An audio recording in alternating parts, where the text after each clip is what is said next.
এই যে রামকৃষ্ণ মিশনে আমরা সবাই বিভিন্ন জাতি থেকে, ধর্ম থেকে, ভাষা থেকে, দেশ থেকে এসে সাধু হই। আমাদের মধ্যে মুসলিম আছে, খ্রিস্টান আছে, বুদ্ধিস্ট আছে, বিভিন্ন জাতের সাধু আছে, কিন্তু সবাই আমরা ব্রাহ্মণ। কেন না? ব্রাহ্মণ না হলে তো সন্ন্যাস পাওয়া যায় না। হিন্দু ধর্মের সন্ন্যাসটা কেবলমাত্র ব্রাহ্মণ হলেই পায়। আমরা কি করে ব্রাহ্মণ হই? ব্রহ্ম জানাতি ব্রাহ্মণা। কিরকম ভাবে ব্রহ্মকে জানছি? আমাদের প্রথম জয়েন করার পর 3 বছর সাধু সেবা করতে হয়, আশ্রম সেবা করতে হয়, মুখ বুঝে কাজ করে। দেখবেন এই ব্রহ্মচারীরা চুপচাপ সমস্ত থাকে।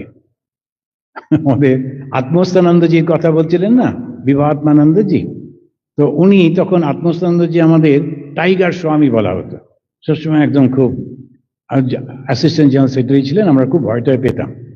আমরা তখন বেলুর মঠে এসেছি, জয়েন করেছি। নিয়ম ছিল আমাদেরকে, উনি বলেছিলেন এদিক ওদিক তাকাবে না, একদম মাটির দিকে তাকিয়ে যাবে, মাটির দিকে তাকিয়ে ফিরবে। আমরা যেখানে থাকতাম সেখান থেকে মন্দিরের পাশ দিয়ে খাবার ঘর, তো এরকম ভাবে যেতে হতো। একদিন কেউ নেই, তো পুরো মন্দির বেলুর মঠ ফাঁকা, অনেক দূরের ভক্তরা সব ফিরে চলে যাচ্ছে। তো আমি তখন আর ওই মাথা নিচু না করে সোজাসুজি আসছি, এদিক ওদিক দেখছি, মন্দিরের আর্কিটেক্ট দেখতে দেখতে আসছি।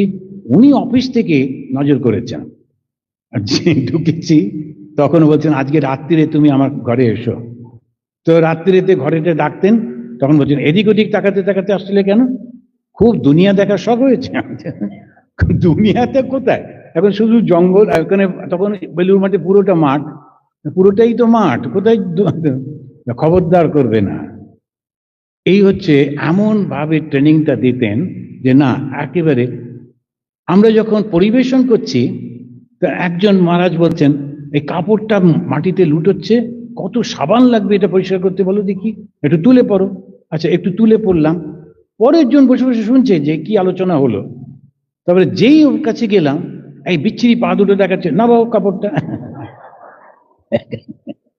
এখন কোনো রকম রাগ করা চলবে না। এখন সেই করে করে ওই অহংকারটাকে চূর্ণ করতেন, এই নানান রকমের সমস্ত করে। ওই যে আমরা করছি, 3 বছর একটা আশ্রমে হতো, তারপরে 2 বছর বেলুর মঠের ট্রেনিং সেন্টার। ওরে বাবা, সে যে নানান রকম, শুধু পড়াশুনো, সেবা, ধ্যান, আর কোনো কিছু চলতো না। যে কখন শুচ্ছি কখন উঠছি বুঝতে পারতাম না।